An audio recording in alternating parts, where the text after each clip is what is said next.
Today I will teach you the French defense opening for black.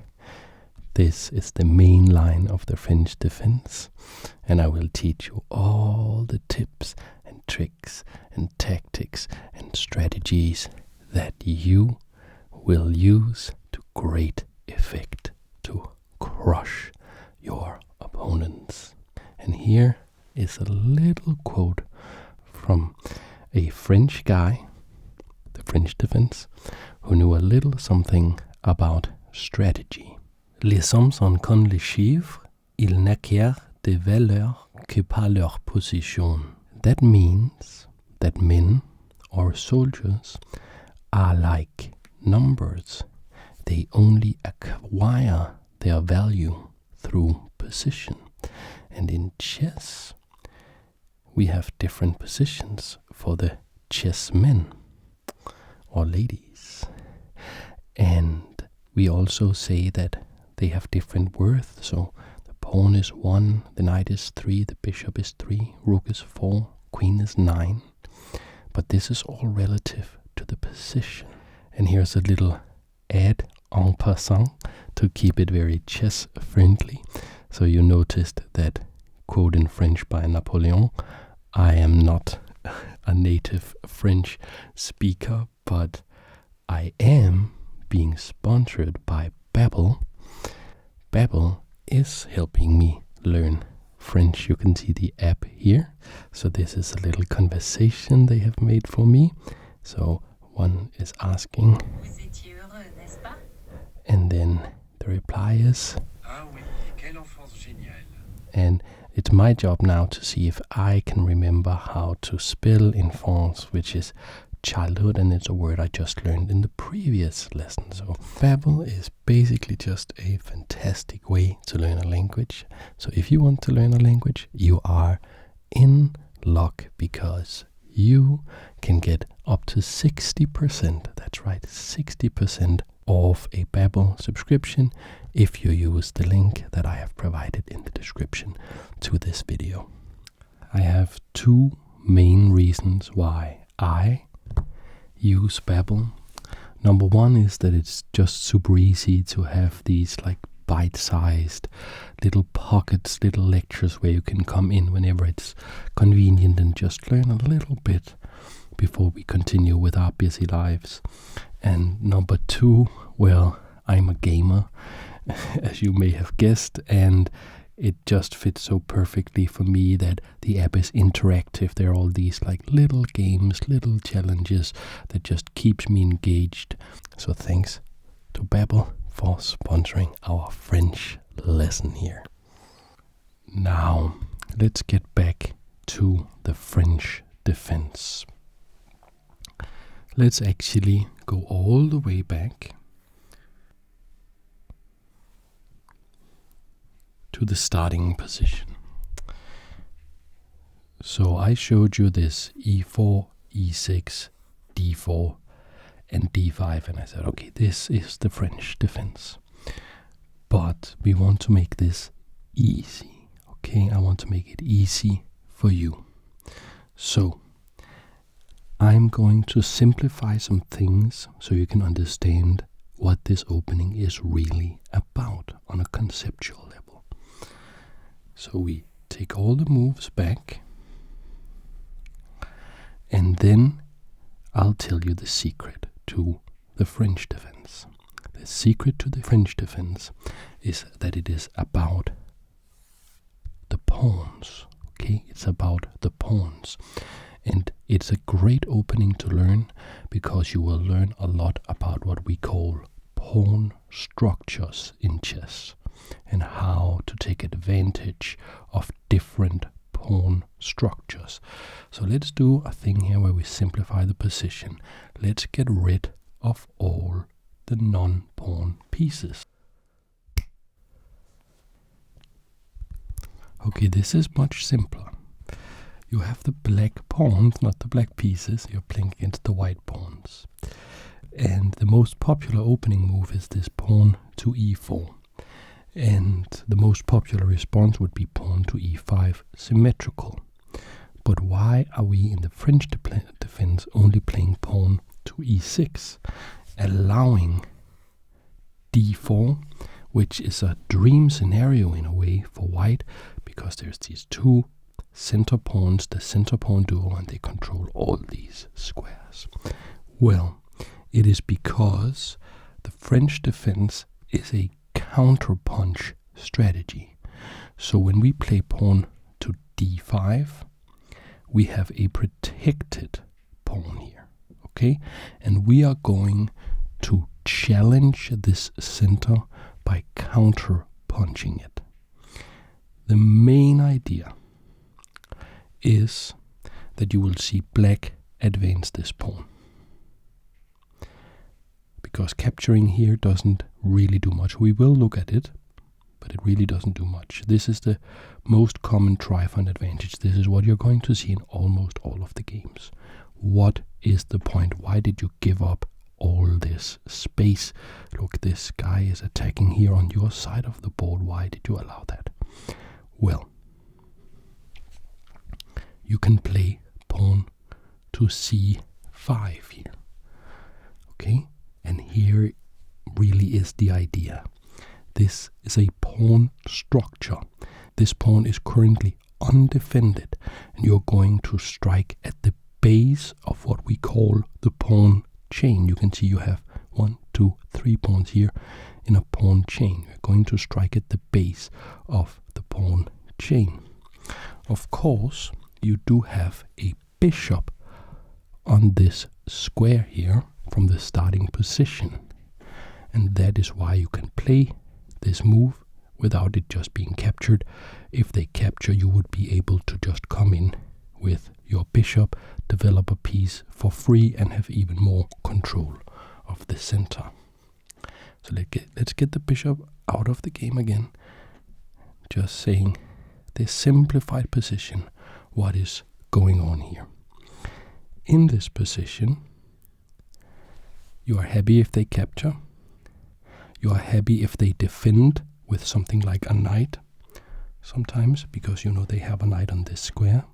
Sometimes they will come with a knight and defend. You're just going to capture that, and then this pawn will be very weak, and you're going to try to round up this pawn. So that is why they are not playing this knight move. They're playing a pawn move. They're playing pawn to c3. And this, what we have here, is basically the whole concept of the French defense.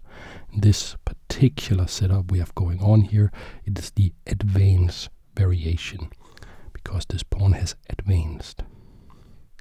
And what are the different sides trying to accomplish? Black, and that would be you in this case, in this scenario, you want to undermine this pawn, and you want to undermine this pawn. This pawn is the sort of the crux of white's position, and this is the base of this whole long pawn chain. And the French defense has just a tremendous success rate at the lower levels of sort of semi-advanced players. 700, 800, 900, 1000 rated players. It just has a tremendous success rate, because white plays all these intuitive moves. You don't have to know theory for white to play this. It just seems like the natural thing to do, and it gets very tough for white to defend this pawn chain. So our whole thing will be to attack this pawn chain. That is the main idea of the French defense. Now, let's go back, put the pieces on, and see how the pieces, the heavier artillery, are going to influence the fight for us to undermine this, and for white to try to take advantage of the greater space. So we put the pawns back, and right. We see pawn to e4, e6, and d4. Absolutely the recommended moves, takes control of all these squares, but we hit them with d5. c5. And I will be covering the main line in what I will consider the sort of non-master main line. So my main point in this video is that I have studied this opening on Lichess in the Lichess database, and I've figured out what moves will non-masters be most likely to play, what will you be most likely to see from the white side, and I have made sort of the low-level main line where you can get an advantage. So that is the main part of this video, and that is the first chapter I'm going to show you. Then there are a couple of variations, the Tarrasch variation, the Winover variation, and the exchange variation. I will briefly explain to you the basics of those openings, and then lastly I am going to show you a masterclass where Paul Morphy, the great Paul Morphy, in 1850, so something like 176 years ago or something like that, absolutely demolished a white player. He was only 13 years old, but he really showed how dangerous black can be with the French defense. But here we are at chapter 1 with the non-master main line, where we are just taking a look at what moves are you most likely to see and what are you going to do about it, because there is a secret. There is a secret, and it's actually really, really interesting that there's a series of moves that white will play that gives white a very good advantage statistically, but if you look at it with a chess computer, you can see it's actually bad for white. And here I'm going to teach you how to punish all these intuitive moves for white. Okay, there's a little secret moves at the end of this whole variation that will give you not necessarily a winning advantage, but a great advantage. It's -1 according to the engine. Okay, so it's the advanced. Like this is going to be like 2/3 of the games when you play on the internet or against like non-master players. This is at least 2/3 of the times they're going to play this, and you're going to undermine this guy. So you're going to play c5. If they protect, as we discussed, you just capture, they recapture, and you go after this pawn, and you have no problems here at all. So this is not really a try for advantage for white. No, the real testing try is to say, well, I want this pawn chain, I'm going to defend it. Now I have this huge pawn chain here, and you are going to undermine it with everything you have, basically. So first, knight c6. So this of course makes a lot of sense. You attack, defend, attack, and defend. And here the biggest move by far in something like 80% of the games is to play knight f3. You get out a new defender of the sort of black's target here in the position, and you get closer to castling. And how can you drive up the pressure? So all your pieces are actually going to play a part of this. And here it's a little bit untraditional. You're actually going to bring out the queen with queen to b6. Normally we say don't bring out the queen too early, but there is a very specific reason why we are doing this in the French defense. And it is because of this pawn chain. The queen has the power to look at this pawn and this b2 pawn at the same time. Okay, and that is why we play queen to b6 here. Okay, so with queen to b6 we are just attacking this pawn chain. That is what it's all about. And in so many games you're going to win because your opponent just can't, they're going to play like a bishop here to defend this, but then they will hang this one. The bishop will no longer be defending. There are so many ways for you to just win a pawn or even two pawns because it's hard. It's really hard. If you are not like a master level player, it's really hard to protect this pawn chain. Now, the most common move here is a trap. Maybe your opponent will not know that it's a trap, but you have to not fall in the trap anyways. And that is bishop to d3. And that looks like it's a bad move. It looks like now the queen is no longer defending here. But can you tell me, why is it that you cannot come in and capture this pawn? Let's take a look. This is something like, if you play the French defense and you don't know this pattern, well, you're in for a bad time. That's why it's very important that I show you this pattern, how white has made this trap for you. White's going to recapture, and maybe you think, oh, I can just come in, capture here, here, and here, and you won the pawn, and you're threatening this, and it's all great, and it's the whole thing that the opening is designed for, right? But what is the move that will make you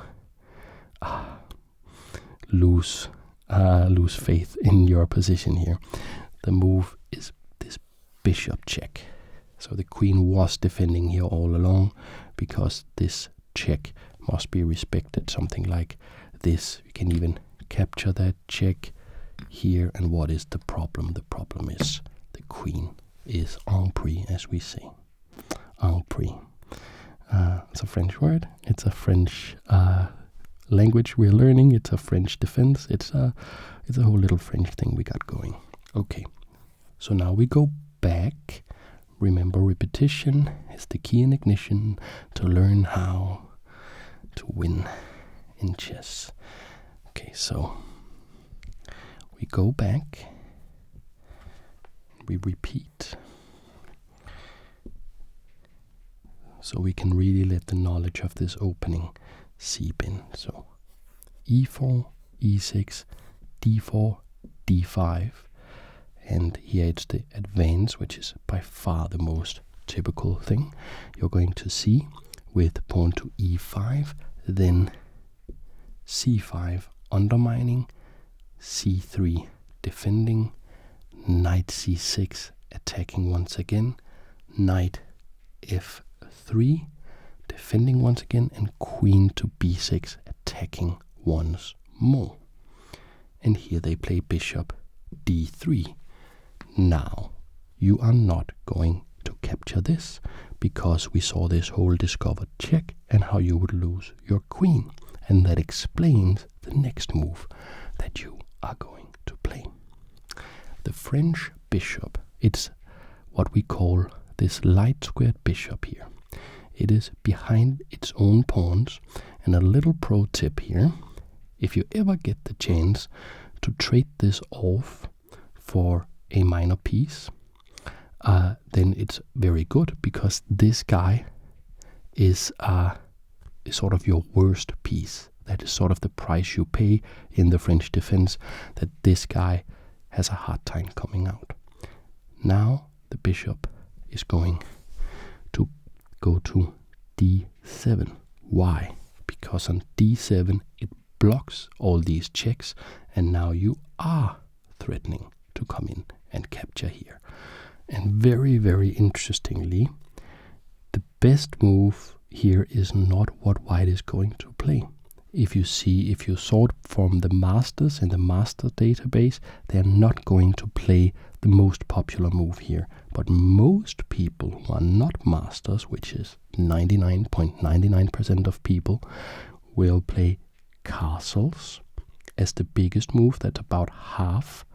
And then about 25% are going to play this bishop back, which doesn't, the idea of course is to continue attacking here, but against bishop back, you are just capturing, and the problem is, like, you have actually a lead in development, so you can go on attacking. This knight comes in, it's attacking this bishop, and this position is just great for you. Okay, let's say that we see castles. You are just going to capture this. They recapture, and then you come out with the knight here, and that is a little bit of French defense wisdom. This knight also always want to attack the base of the pawn chain, in particularly on d4, and it has a couple of ways to do it. And when you have exchanged the queen's knight off, you're just going to make a new queen's knight with this route here, and then you're going to go here, and you're just saying, how are you ever going to protect this pawn enough?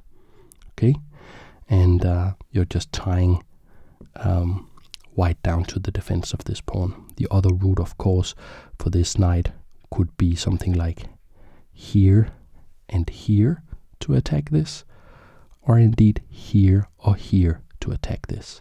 So these are the routes that you can use to your advantage depending on the position to attack this. So that is why, if we just go back and repeat,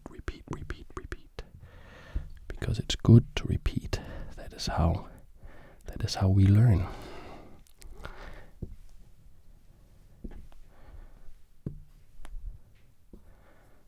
e4, e6, d4, d5.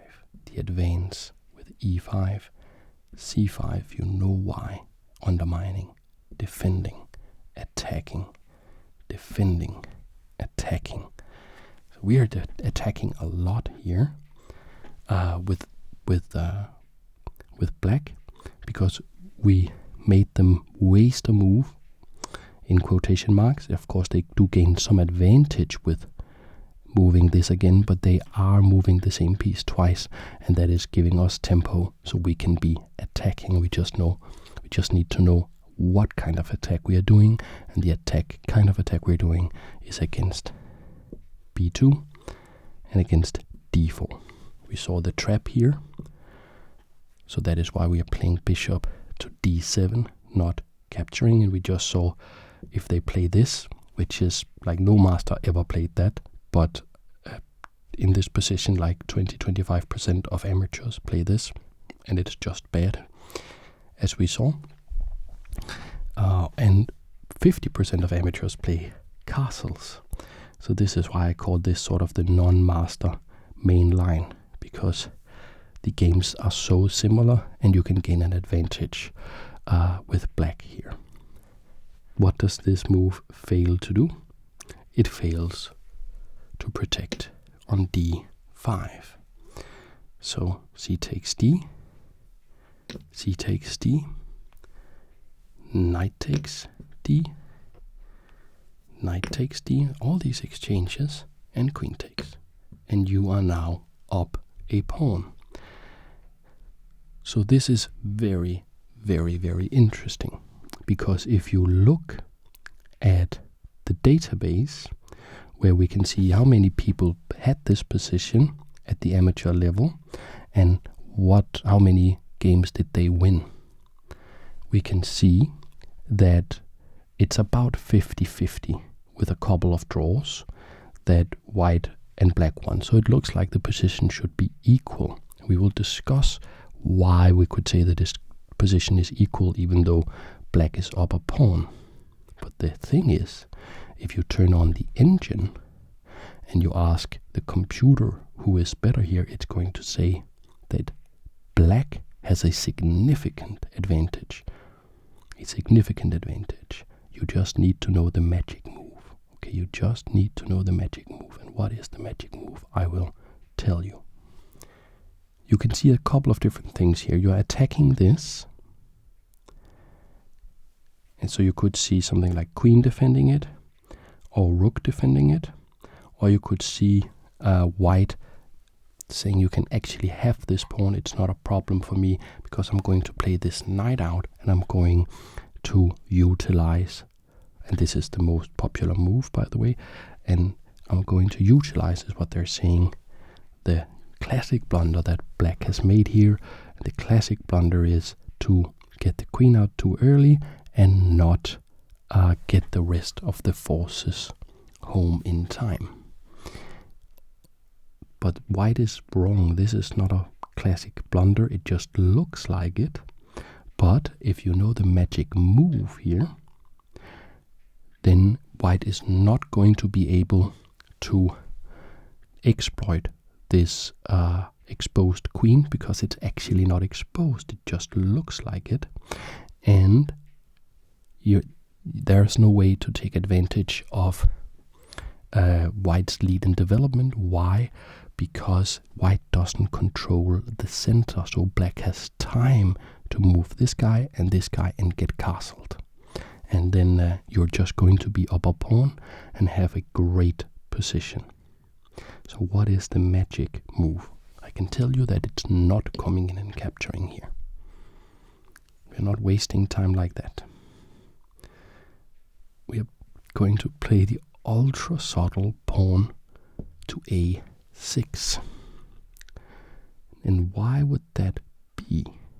Shouldn't we get the queen to safety, or shouldn't we develop some of our pieces, since we are lacking so far behind in development? Actually, the answer is no. We must play pawn to a6 here to secure our advantage. If we don't play pawn to a6, we can imagine the knight and the bishop making use of b5, for instance, to coming to d6, c7, and attack.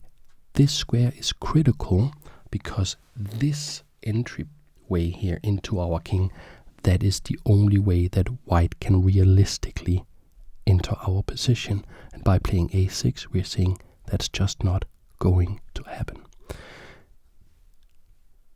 So if we go back here, 84% of the players with the white pieces here played knight to c3.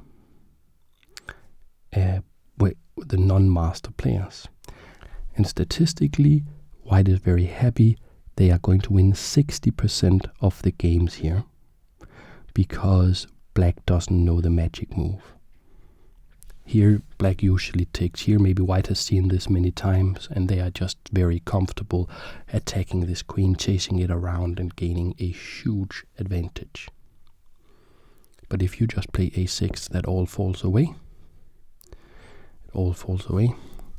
And you are just having a great advantage here. So that is my recommendation against the advanced French. I really believe that you are going to win a lot of games like this. Now let's go back. Let me show you a couple main variations. Just give a small introduction so that you're not completely surprised if you see some variations to this opening. Before I show you the masterclass game with the young Paul Morphy. Genius, maybe the biggest chess genius, the biggest natural chess genius in all of history. So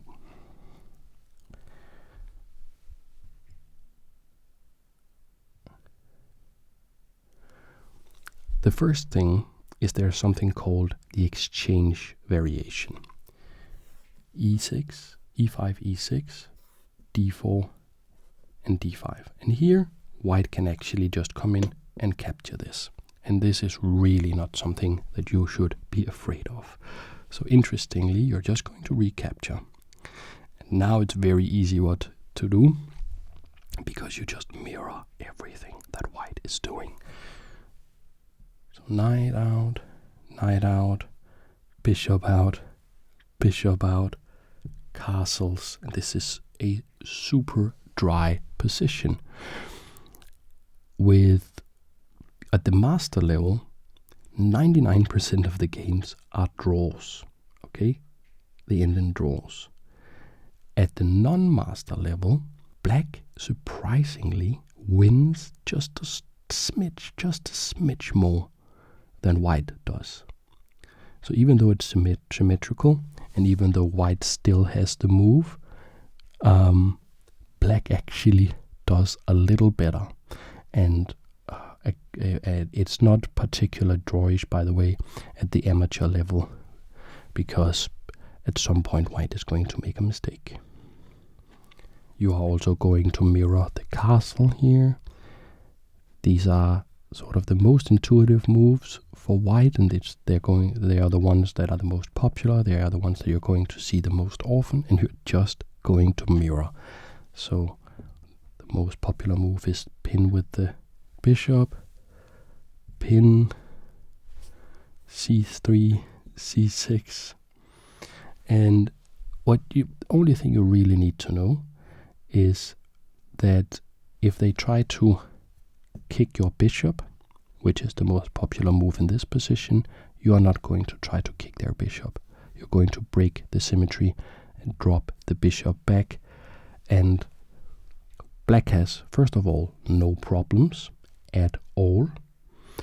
You could say that maybe this pin is annoying, but you're just going to play the knight here, and then the queen is free, can come here, attack here. You don't have any problems at all. White has no real pressure at all, and statistically, black just wins a tiny % more of the games from this position than white does. So don't fear the exchange French.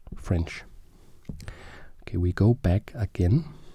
Couple more sidelines that I'm not going to go into super like depth with those. Just want to show you that they exist so that you won't get completely surprised when you see them. And if you advance to a high enough level in chess where you're going to see these more challenging tries for white more often, get closer to the master level, then you can of course know the names, because I will tell you the names, and then you can go in and research them even deeper. So first we are going for the Winawer variation, and the Winawer, after Simon Winawer, e4, e6, d4, d5, is saying I am not going to advance this pawn. I'm going to be happy to have it here, and I'm going to play knight to c3 to defend that pawn. And the Winawer variation with the knight here allows you to undermine this knight with bishop, pinning the knight on b4. You are actually with this move forcing really black, or white rather, to advance. So you got what you wanted anyway, because with this pin, this pawn is no longer protected, so you're just threatening to come in and capture it.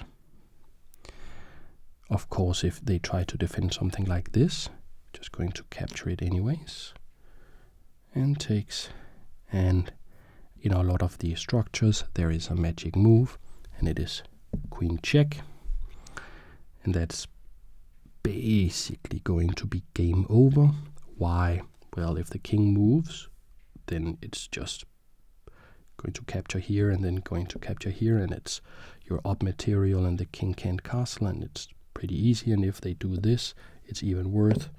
Check, remember, cannot capture here, going to win the rook. So in general, you can feel pretty safe that pawn to f3 does not work, which is why the main move is that they advance, and then you play c5, c5, c5, undermining this. That's the main concept. That is the way that you react when they defend with knight to c3. Here the main line goes a3, attacks the bishop. You voluntarily give up the bishop to damage the pawn structure, and then you're going to play this knight out. And the point here is you're pretty close to castling. Of course you cannot go here, but actually this knight can come here, which is very nice for attacking the base of this. And here there's a lot of like really serious theory. Like there's this move here that Wesley So played against Caruana in 2017, for instance, and Caruana won this game with the black pieces. So I would say if you are getting to a level where you see this on the regular, then it's time to study even more. because then you have advanced quite a bit. Okay, that's the Winawer variation. Let's look at the Tarrasch variation. Because Tarrasch, he had an idea. He didn't like the way Simon Winawer was playing it. Siegbert Tarrasch, this is about 100 years ago. They were sort of competing with this. So he had a way he thought to improve this that is quite popular still today. So e4, e6, d4, d5. And the point here was, instead of defending with the knight on the natural square, he would defend with the knight on d2 instead. And the point is that the Winawer move with this pin from the bishop doesn't work, because now we can play c3 when the knight is not on c3. Which is why we are not going to play that pin, but instead we are going to play c5, the move that you're almost always looking to play in the French defense. We're going to play this immediately. And from here the main line goes takes and takes, and knight f3, and after knight f3, knight f6. And this is sort of the tabia of the Tarrasch variation. Now it's time to look at something very beautiful. We're going to look at Paul Morphy with the black pieces absolutely demolish his opponent in 1850. This is way before Paul Morphy was famous. He was just 13 years old. He hadn't met any of the European masters. He was only playing at this point against the US players. And at that point in time, chess was not developed very well in the United States, so his opponents were not very strong, and that's actually sort of part of the mystery with Paul Morphy. How was he able to be so good without having played against strong players? And you can see sort of the difference in positional understanding from this game. So Paul Morphy has the black pieces. He's playing against MacDonald, and you see e4, e6, d4, d5, the advanced variation, c5, and defending like this. The knight comes out to attack, and at this point there is a variation with pawn to f4. It's a pretty bad move, and what this does is that it allows black to show basically all the positional power and the positional concepts and the positional ideas of the French defense. So f4, just 4 pawn moves in a row, maybe not advisable. Queen to b6. So no new ideas for black here. We have all seen this before. So defend the pawn with the knight, and bishop here. We know why. And in this position, of course, Paul Morphy could also have played this, with the idea of coming here and undermining like this. Paul Morphy is thinking he'll do that later. He's just going to play bishop to d7, and now we see a6. So that is out of the first 7 moves for white, we have seen 6 pawn moves. That could become a problem. And all these moves, they are all on dark squares. So the light squares are probably going to be pretty weak. Now we see knight h6, as we discussed, is coming from this light square. And now we see white's idea b4, and actually that will be the 6th pawn move. I was miscounting before. This is the 6th pawn move. So white is threatening something like come in and capture here. That would be extremely unpleasant for black. But if we know what we're doing in the French defense, this is not a big challenge at all. We know that we are just going to capture here so that we can fix the weakness on d4. Now this is going to remain a weakness. And here probably the easiest way, and what I would recommend in this position, would be to just come in with the knight, to just say, how are you ever going to defend this? Paul Morphy wanted to end the game quickly, so he played rook to c8 instead. So knowing that this move is going to come, we see bishop b2 trying to defend this pawn. The knight comes, and the next move for white is queen d3. It's a pretty poor move, but the position is very, very bad. What's interesting is that this exact position has been reached about 20 times by amateurs on Lichess. So something about how white is playing is like intuitive enough that people have come up with this exact sequence of moves as white, and of course the black player is just, it's not too surprising that they can come up with all of this, because if they play the French defense, they are basically just using the main ideas in the French defense. And after this move, it is time to say, okay, white, you were just not fast enough at all. Is this guy doing something? No, this guy, and the king in the center. Of course, this is time for an attack. And we take the bishop, we capture here. This is check. Have to respect the check. White recaptured, kind of obviously, and then knight takes. And you can just see all the holes in black's position. It's all crumbling down now. Black played queen back, and then rook attacking the queen. Queen had to drop even more back, and the knight come in, defending the rook, attacking the queen. The queen is checkmated here. Cannot go here, here, here, or here. Best move is to capture the rook, and